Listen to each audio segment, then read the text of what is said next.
I remember the smell of wax more than anything else. It sat in the nave like a warm veil while the congregation waited for the end of my homily. Sunlight moved across the marble like slow water. Mercy is a door, I said. We think we open it. Often it opens us. I told them about the man who could not forgive his father and how anger gives a false strength while it hollows you out.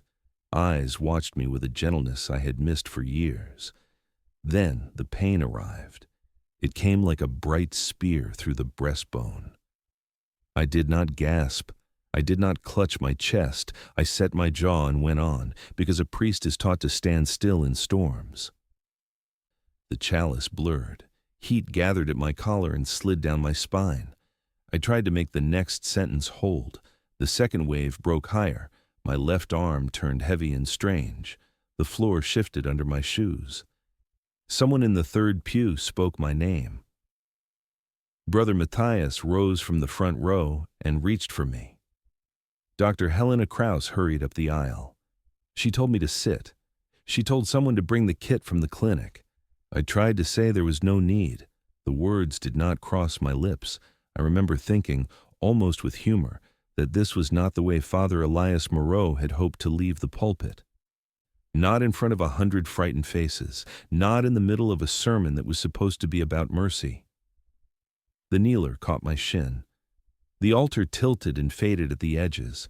Breath left me in short, empty pulls, like a key turned against the wrong lock. People will tell you that death throws down a curtain with a single violent hand.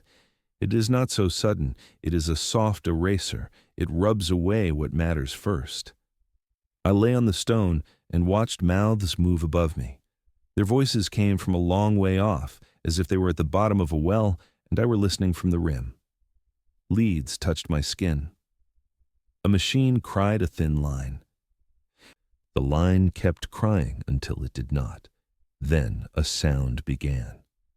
At first it was one tone, clear and patient, holding still in the dark. Another voice joined it, then another, then many more. The sound did not crowd me. It drew me forward as a tide draws a small boat from its mooring.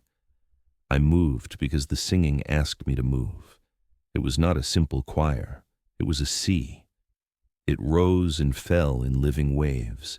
Each crest lifted fear and carried it farther. Warmth gathered where cold had ruled a moment before. I thought, this is the welcome. This is what I have promised to the dying with my best voice and my best faith. Light did not burst. It unfolded. The way dawn unfolds over a field that remembers the frost of last night. I felt it on the crown of my head and on the backs of my hands. The light shaped a vast hall with no walls, a place held together by music rather than stone. I knelt without choosing. Gratitude shook me. The melody climbed. It climbed until joy arrived clear and simple. For a breath, I loved every soul I had failed to help.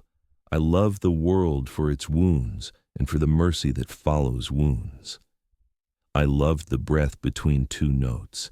If the story ended there, I would ask you to let it end and to rest inside it. But the melody kept climbing past the place where a voice should rest. A thin strain entered the sound, at first like a frayed string, then like a raw throat. The higher it reached, the sharper that strain became. Behind the harmony, I heard weariness. Behind the brightness, I heard grief. I could hear single throats inside the many. A plea threaded through the shining notes. It was small, and it did not belong to a welcome. Once I heard it, I could not pretend it was not there. The warmth cooled. The hall tilted. Something touched my palm. I looked down and found a piece of paper in my hand. It was plain and slightly damp, as if drawn from a pocket that had met the rain. No mark was visible on its face. When I closed my fingers around it, the choir swelled, and the light leaned close, as if to see what I would do. Two certainties settled into me. The singing wanted me, and the paper did not come from heaven. The first thing I lost was weight. Not body weight, not flesh, but the heaviness that had clung to me for years. It slipped off in a single instant, as though someone had unfastened a cloak from my shoulders. My chest no longer strained, my jaw no longer ached. The pain that had bent me to the floor of the church fell away like a broken shell. In its place was sound. The choir did not wait for me to understand. It carried me the way a river carries a leaf. I drifted with no strength of my own, and the strange part was that I did not want strength. Strength had been effort, and effort had meant fear. Here, there was no fear. Only a tide of voices rising in gentle command. I opened my eyes, or something that felt like eyes. Darkness gave way to a wide expanse. There were no walls, no ceiling, only columns of light that arched higher than any cathedral. They shimmered like glass and yet seemed made of air. The space felt endless, but it did not feel empty. It was crowded with song. The voices joined and parted like waves on the shore. Sopranos soared, tenors underlined them with warmth, and a hum of low notes trembled beneath like the ground itself had decided to sing. Each tone was sharper than any bell I had rung on Easter morning. Each chord struck through me as if I were the instrument instead of the listener. I whispered a prayer without words. My lips did not move, but I prayed. Gratitude poured out of me, not because I was disciplined to give thanks, but because thanks was the only shape my soul could take in that place. For the first time in years, I did not feel like Father Elias Moreau, the weary priest, the man who had counseled broken sons and tired widows, while secretly fearing he had no strength left for himself. I felt like a child again, held by a hand that knew me before I knew myself. The music swelled. It told me things without language. It told me that mercy is larger than any sermon, that love is not bound by the edges of a church wall, that eternity is not cold, but alive with song. My knees touched the glowing floor. I did not remember kneeling, but there I was, head bowed, overwhelmed. For a moment, I thought I saw faces in the columns of light. They were faint, almost impressions, but they leaned toward me with affection. Their mouths were open in song, and though I could not hear them separately from the great tide, I knew they sang for me. It was too much. Tears blurred the radiance, and I pressed my hands together, though I no longer had to. The melody climbed. It reached heights that made my chest tremble. Each rise felt like wings lifting me higher. Joy pressed at me so hard it became almost pain again, but a pain I welcomed, like a wound that proved I was alive. I loved the world with a ferocity I had never managed from the pulpit. I loved the broken faces that had once come to confession. I loved the smell of wax, the echo of bells, the quiet of a pew before dawn. I loved even the failures that had haunted me, because in the choir they were washed in something greater. If I had been asked then, I would have sworn with my soul that this was heaven. Every sermon I had preached, every psalm I had sung had prepared me for this one truth. I thought of Matthias, of Helena, of every parishioner kneeling at the moment of consecration. I thought, if they could hear what I hear, there would be no more doubt, no more division. The music would heal them as it had healed me. But even as I thought it, a small unease stirred. It began at the edges of the sound, a faint rasp like a bow dragged across a cracked string. I might have dismissed it, but once heard, it would not leave. Beneath the glory, I caught a note that did not belong. It was stretched too far, held too long. A breath behind it faltered. The choir pressed upward, brighter and brighter, yet that one thread snagged the weave. I told myself it was nothing. I told myself heaven had no flaws. Still, the rasp grew clearer. It was not disharmony. It was exhaustion. It was the sound of a throat rubbed raw. I looked up at the columns of light. The faint faces were still singing, but now their mouths trembled as though it cost them more than I could imagine. The radiance still dazzled, but the warmth cooled just slightly, like a candle pushed too close to the end of its wick. My gratitude thinned into confusion. I wanted to ask, "Who are you? Why do you sing as though the song itself is a burden?" The tide did not answer. It only swelled again, louder, brighter, more commanding. The rasp became a chorus of its own, a shadow folded inside the brilliance. And though every part of me wanted to believe, I felt my heart stumble. The song climbed until it threatened to tear itself apart. I listened with every fiber of my being, waiting for the release, the final note that would settle into perfect rest. But the rest never came. The voices strained higher, stretching past beauty into something sharp. At first, I told myself it was only my fear returning. Surely heaven did not bend. Surely my ears, still tied to a dying body on the church floor, could not grasp the purity of eternity. Yet once doubt slipped in, it found purchase. The rasp grew louder. It scraped against the glory like iron dragged over glass. I winced, though I no longer had nerves to wince with. My whole spirit seemed to flinch. I wanted to cover my ears, but there was no place to hide. The choir was inside me, filling marrow and thought. I opened my eyes wider, if eyes were what I had. The columns of light still blazed, but they flickered now, faint pulses running through them as though a storm lurked in their cores. The faces I had glimpsed within their glow were more distinct. Their mouths hung open in song, yet their expressions were strained. They sang not with joy, but with effort, like runners forced to keep pace beyond the finish line. One face turned toward me. It was a woman, or the memory of one. Her eyes were hollow sockets brimming with light, and her lips trembled on the note. She looked at me, and though no words left her mouth, I understood. She was begging. The revelation struck harder than any heart attack. This was not welcome. This was endurance. The choir sang because it must, not because it chose. The beauty I had heard was built on suffering.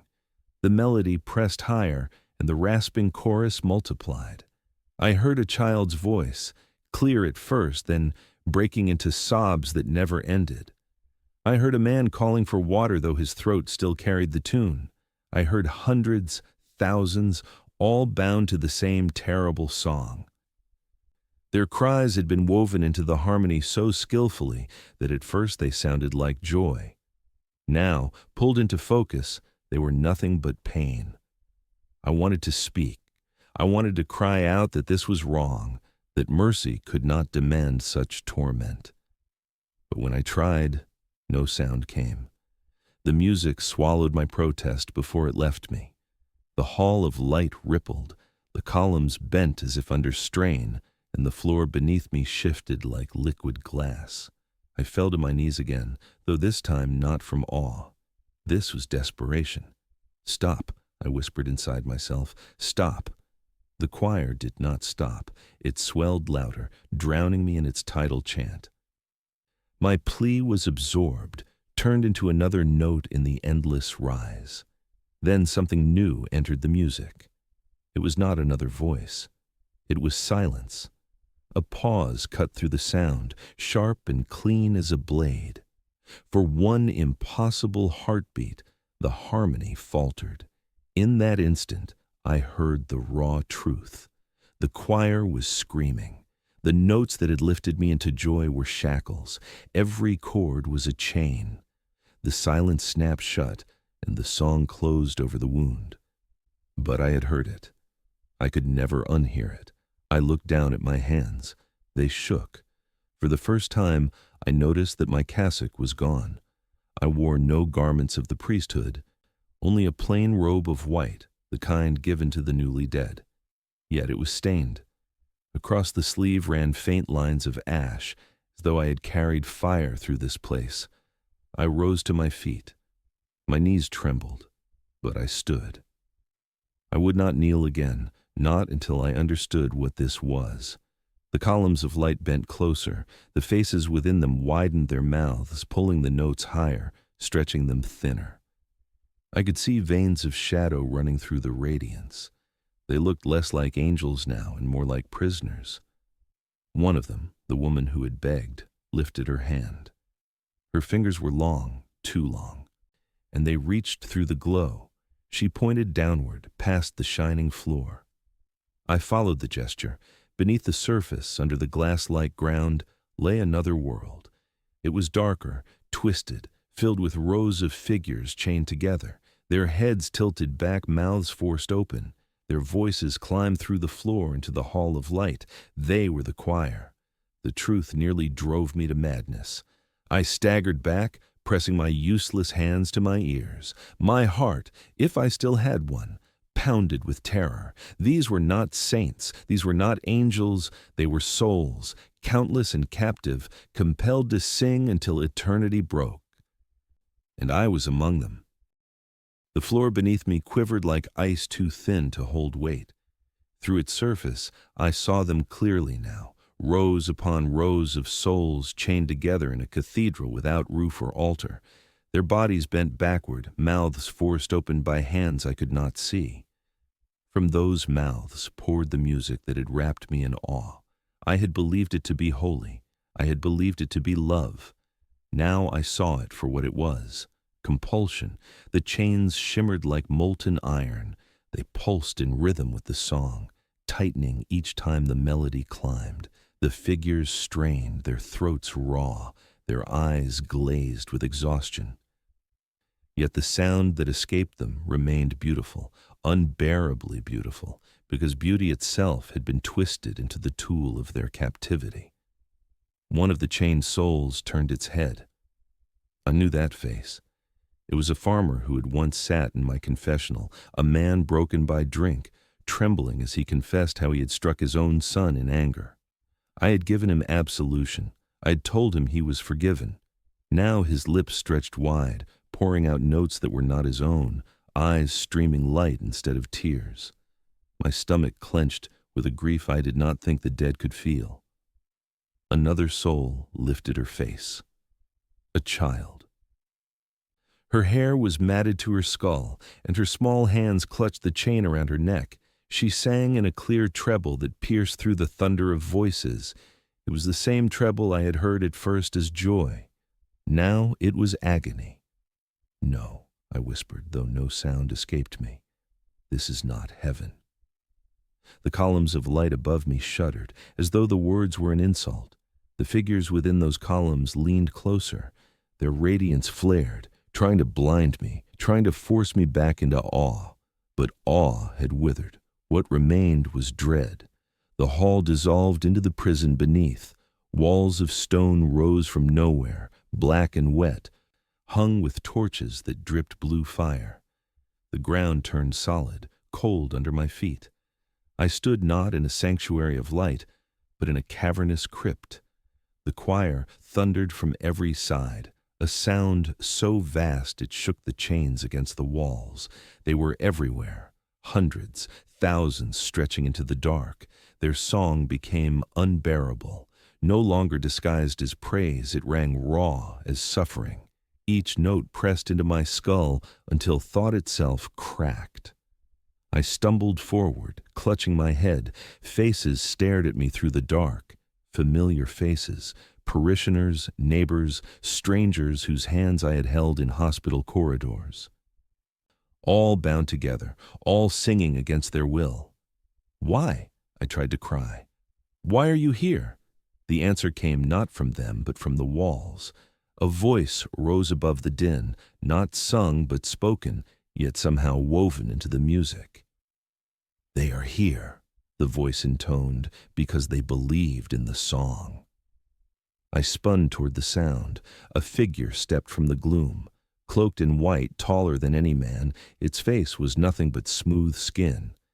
Yet when it opened its mouth, the choir shifted, bending to its silent command. It was the cantor, the leader of this damned orchestra.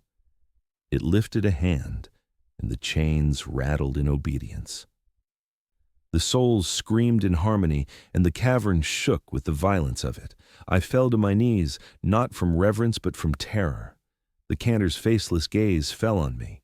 I felt it like a weight pressing against my chest. You heard the beauty, it said without words.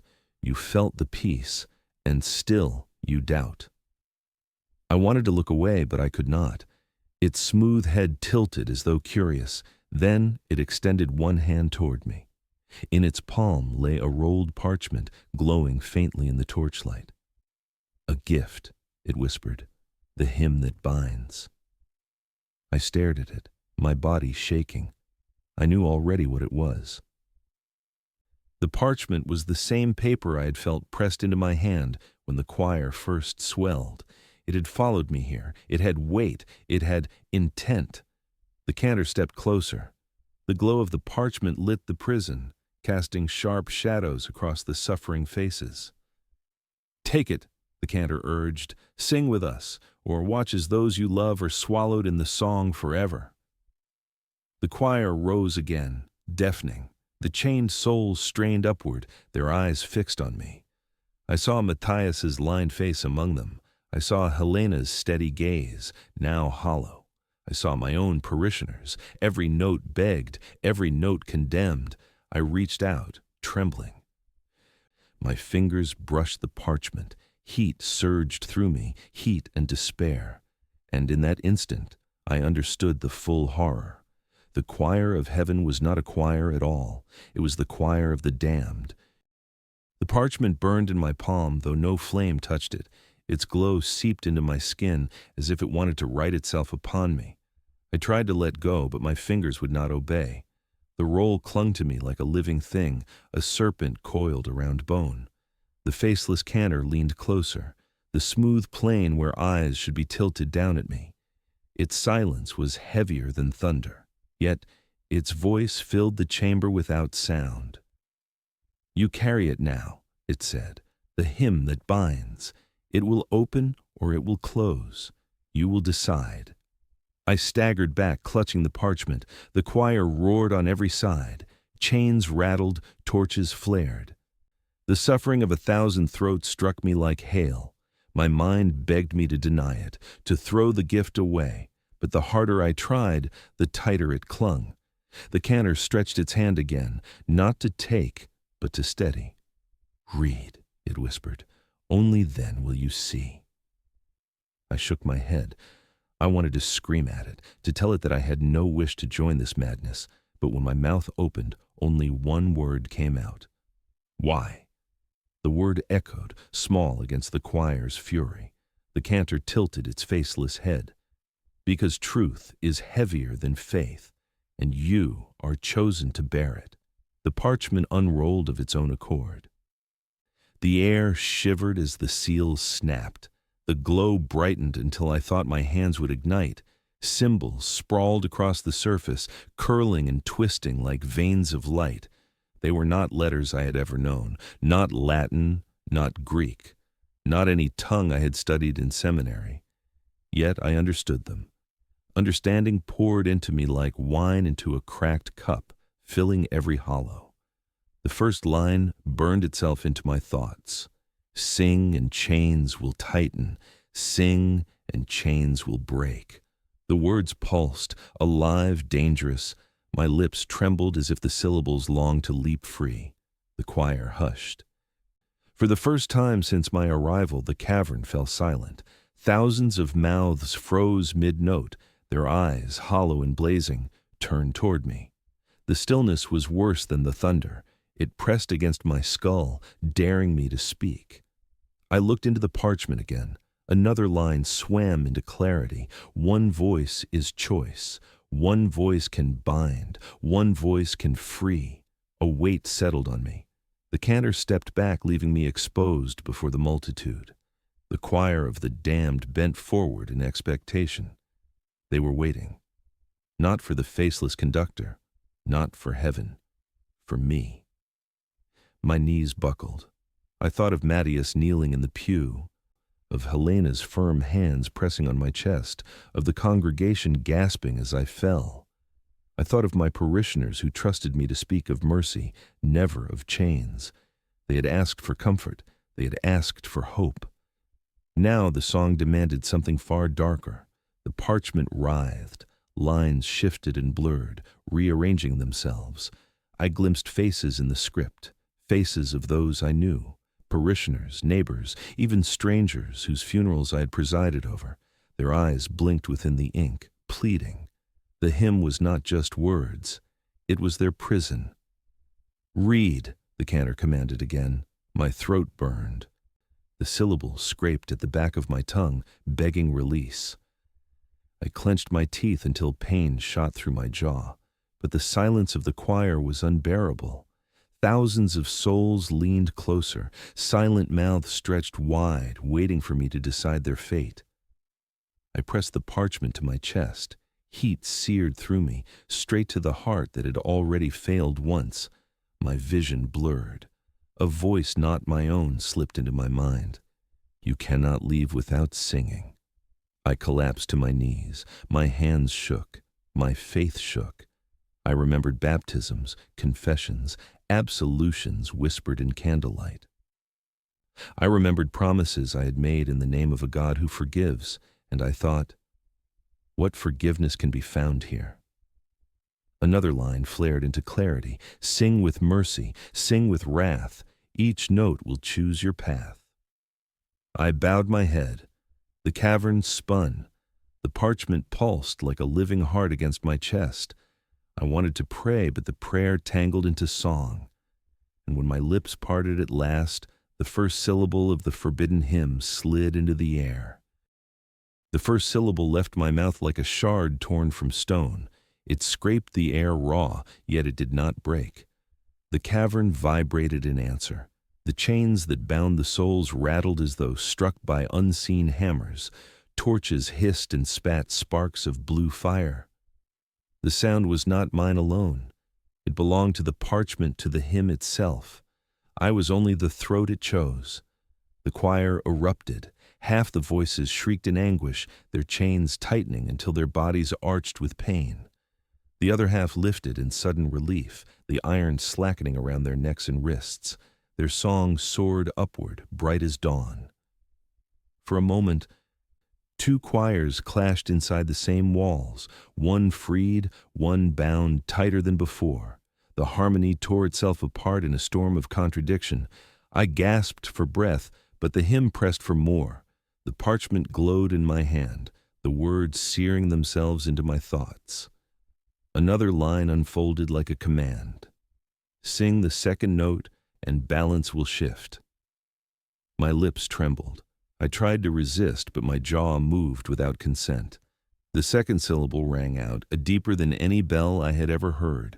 The cavern shook. Chains cracked. Souls collapsed to their knees, gasping as if fresh air had returned after centuries. Others wailed as their bonds cinched tighter, cutting into their spectral flesh. The faceless cantor raised its head.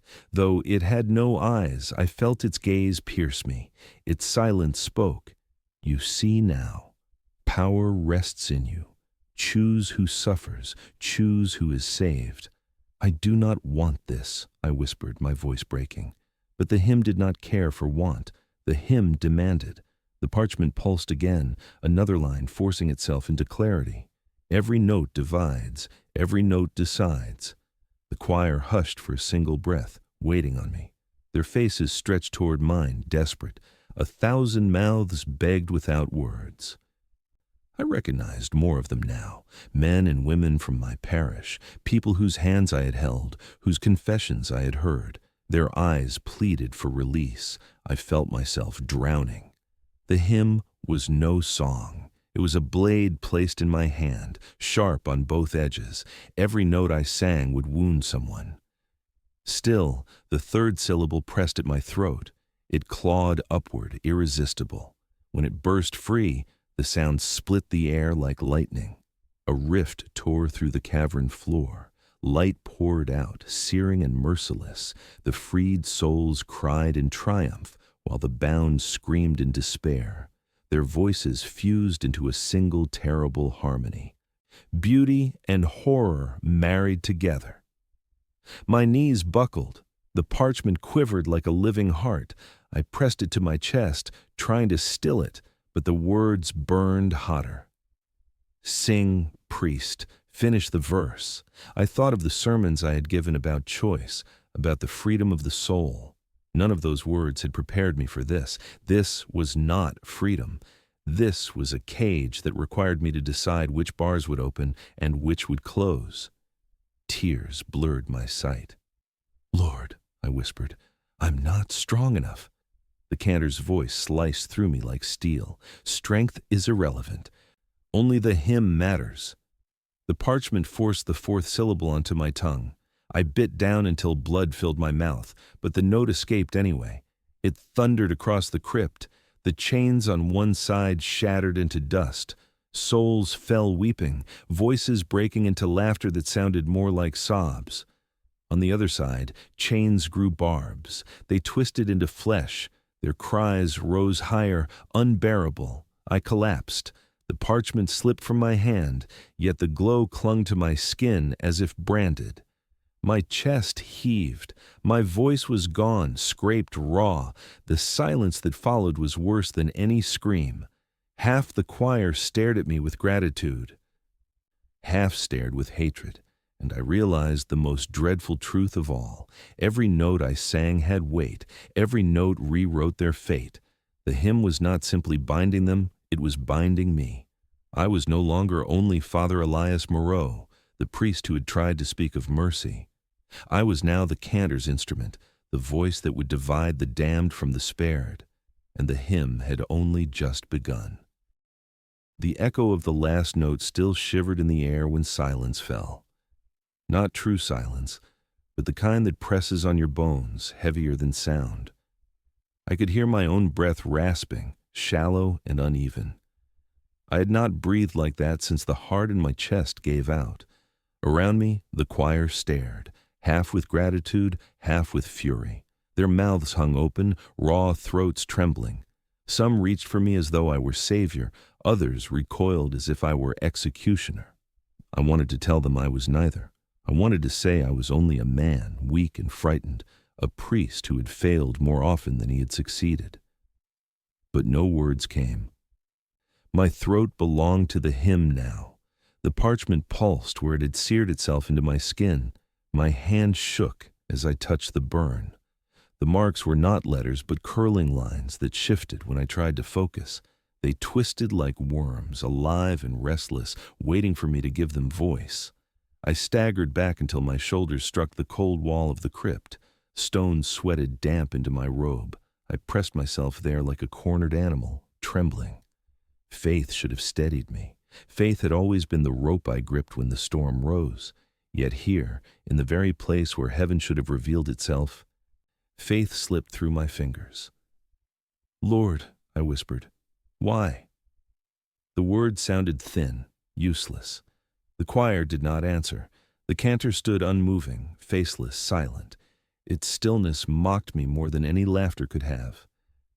I remembered funerals I had presided over, the way I told grieving families that their loved ones were safe in the arms of God. I remembered the trembling hands that had clutched mine, desperate for comfort. Had I lied to them? Had I sent them here? The thought gutted me. Faces swam through my memory. The farmer who confessed his violence, the child who sang too sweetly for her chains, parishioners who had trusted me, who had believed that mercy awaited beyond the veil. They were here instead, bound in endless song. Their suffering was the hymn, and my voice was the blade that cut deeper. My knees gave out. I sank to the floor, pressing my forehead to the cold stone. Tears scalded my cheeks. I wanted to pray, but every prayer turned to ash in my mouth. If heaven was this, then heaven was cruelty. If God was silent here, then perhaps God was not here at all. The cantor stepped closer. Its robe brushed the ground like smoke. It bent over me, its faceless head tilting in mockery of compassion.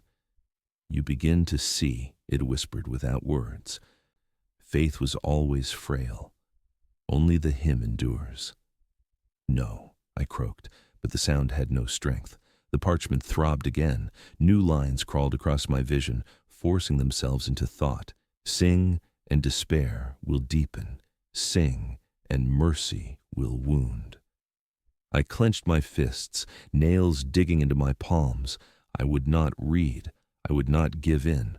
But the words were already alive inside me, twisting my will, grinding down resistance. I remembered the cross that once hung heavy on my chest. I reached for it instinctively, but my fingers found nothing. The chain was gone.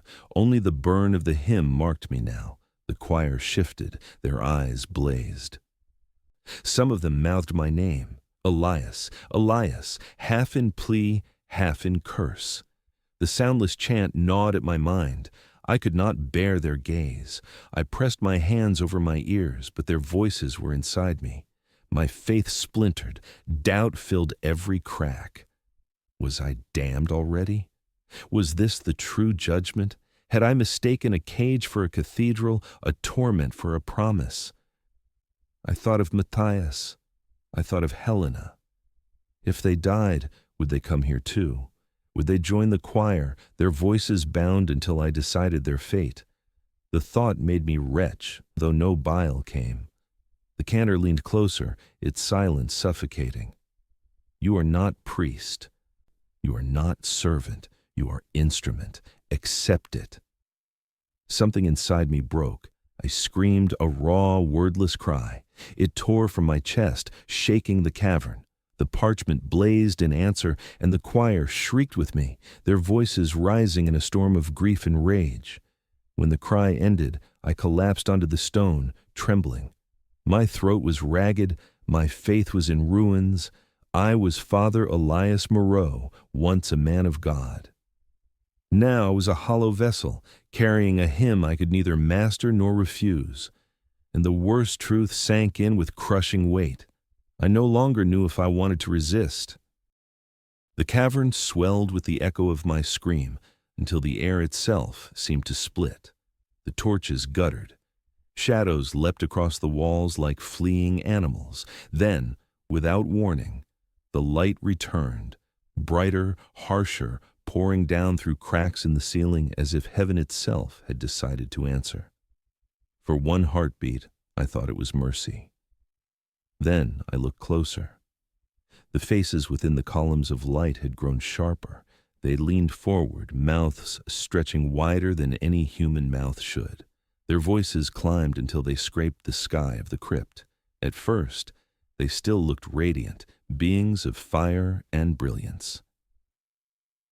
But the longer I stared, the more wrong they became. Wings spread behind them, but those wings were not feathers. They were woven from mouths, hundreds of mouths overlapping, opening and closing in endless cries. Each mouth sang the same note, a chorus within the chorus, a wail dressed in harmony. I recoiled. My back struck the wall. My breath hitched raw in my throat. One of them descended. The glow around its face peeled away like skin rotting from bone.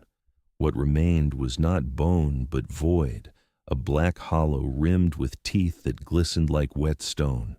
Its voice struck me like a hammer, high, holy, and horrifying. I cried out, "You are not angels!" The thing shuddered, as if my words amused it. The mouths in its wings opened wider, shrieking in laughter that sounded no different from the hymn. The choir above followed suit. One by one, the radiant figures shed their light. The illusion fell like veils torn away. What had looked like saints were cages of flesh, twisted forms stitched together by chains of fire. Their halos were crowns of screaming mouths. Their eyes were hollow pits that poured streams of light like bleeding wounds. I could not look, and yet I could not turn away. These were the voices I had trusted. These were the songs I had mistaken for joy. The hymn surged again, louder than before, as though the unmasking itself had become part of the performance. The cavern walls quaked. Stones cracked and dust rained down. The faceless cantor lifted its arms, and the unmasked choir obeyed. They bent as one, mouths upon mouths opening to pour their torment into me. I clamped my hands to my ears, but the sound was already inside, drilling through thought, through marrow. "Stop," I begged. "Please, stop." The cantor's silence answered me. There is no stop. There's only song. The unmasked beings swirled overhead, their wings of mouths beating in unison. The air stank of blood and smoke. Each time a wing passed near, I heard whispers slithering into my head. They were not the language of the hymn, they were confessions. Every sin I had ever heard behind the screen of the confessional, whispered now by the same mouths that sang. I heard the farmer's broken sob. I heard the child's frightened stammer. I heard men and women whose sins I had carried in secret. They were all here, sung back to me, weaponized. My faith shattered further. I pressed myself to the floor, trembling. I wanted to believe God still watched, still cared. But if these were his angels, then God was cruelty beyond measure. The parchment at my chest burned hotter, as though demanding I sing again. The words writhed across my skin, begging to be spoken. "Why me?" I whispered, voice shaking. The cantor stepped forward, faceless gaze fixed on me. "Because you believed," it said, "because you opened the door with faith, and once opened, it cannot be shut." The unmasked choir descended lower. Their wings scraped the floor, leaving trails of bloodless fire. Their mouths moved closer to my ears, close enough that I could feel the wind of their screams. I looked up into their hollow eyes and saw nothing human, nothing holy, only hunger. They sang not to praise, but to feed. Each note gnawed at me, trying to hollow me out so I would join them. I wanted to run, but there was nowhere to go. The cavern stretched into endless dark, the hymn wrapped around me like chains. Then I realized the most terrible truth. They were not trying to frighten me away. They were trying to teach me. The unmasking was not punishment, it was initiation, and I was already halfway among them. The choir closed around me like a storm. Wings of mouths beat the air, pouring shrieks into every corner of the cavern. The sound crushed thought, ground it into fragments. I curled against the stone, clutching the parchment to my chest as if it were shield and dagger at once. The cantor moved forward. It was taller now, or perhaps the cavern had bent smaller to frame it. Its robe of white smoke trailed across the floor, brushing the chains, stirring sparks from the tortured links. Its faceless head tilted in quiet authority. "You have sung," it whispered without voice. "You have divided. You have unmasked. Now you must decide." I shook my head, trembling. "I cannot. I will not." The cantor's silence deepened until the air thickened, hard to breathe. Refusal is a choice, and choice binds. Speak your will, priest. The unmasked choir swooped low, their mouths howling sins back into my ears. I heard my own failures among them, the harsh words I had spoken in anger, the doubts I had hidden behind sermons, the moments I had pretended faith when faith was far from me. Every note was a mirror, and each reflection cut. My resolve broke. "What do you want from me?" I cried. The cantor extended its hand. In its palm, the parchment burned brighter, searing my own chest in answer. "Join us. Become voice, not man. With your song, the hymn will be whole." I recoiled. "No. I belong to God." The choir erupted in laughter that sounded no different from agony. Their mouths opened wider, rows of teeth glittering. Their voices rose until stone cracked and dust rained down. The cantor did not laugh. It stepped closer. "Where is your God?" it asked. "He left you when your heart stopped. He left these souls in chains. Only we remain. Only the hymn answers." My faith, already fractured, bled away further. I wanted to deny it, but my lips trembled with uncertainty. What if it was right? What if silence was all heaven had left? The parchment writhed in my hand, the words crawling like fire ants under skin. A new line burned into me. "Sing with us and never fear death. Refuse and join the chain." The cantor's head bent, waiting. The choir leaned closer, their countless mouths panting hunger. I fell to my knees, torn apart. "If I sing, who suffers? Who is freed?" "All," the cantor answered, "and none. The hymn does not free, it endures. Through you, it will endure forever. I shook my head until tears stung. That is not salvation. It is eternity. The words crashed into me like thunder. I thought of Matthias, of Helena, of every soul I had promised rest. I thought of their trust in me, their belief that I carried light, and now I stood with darkness pressed against my skin, demanding allegiance. "Choose," the cantor said. Its faceless gaze weighed on me like chains heavier than iron. The choir wailed. I pressed my hands to my ears, but the hymn swarmed inside me. I could not block it. The parchment pulsed in rhythm with my own frantic heartbeat. Desperation surged. "What if I take the hymn back?" I asked, voice hoarse. "What if I carry it out of this place?" The cantor tilted its head. Silence followed, vast and absolute. Even the choir hushed. For the first time since my heart had stopped, the air was still. At last the cantor spoke. "Carry it, and you will be marked. Wherever you walk, the hymn will spread. Every ear will hear. Every soul will bend. That is the bargain. Not freedom, not release, only contagion." The stillness cracked as the choir shrieked again, hungrier than ever. I stared at the parchment, trembling. My hand shook as though I already knew my choice. Refuse, and I would join them, chained and screaming for eternity. Accept, and I would walk back to the world, but I would carry the infection of song, spreading it with every breath. The cantor lowered its hand to me. "Decide, Elias Moreau. Join the chain, or bear the hymn." I closed my eyes. Darkness pressed in, filled with mouths and hunger. No prayer came, no God answered, only the silence of decision. When I opened my eyes again, my hand reached forward. My hand touched the cantor's palm. There was no flesh, no bone, only fire made solid, searing and merciless. The parchment flared between us, light poured into me, filling marrow and memory. For one instant, I felt as though my chest would burst, that the hymn would tear me open and sing through the pieces. Then, the cavern vanished. I fell through a gulf of silence so deep it had no bottom. The choir shrank to a single distant hum, then to nothing. The torches, the chains, the faceless cantor, all collapsed into a pinprick of dark light. My body convulsed as though drowning. And then I was breathing again. The first sound I heard was the shrill alarm of a monitor. The sterile scent of antiseptic stabbed my nose. I blinked against the harsh white of hospital lights. Hands pressed on my chest, voices shouted my name. "Elias! Stay with us! Father Elias, breathe!"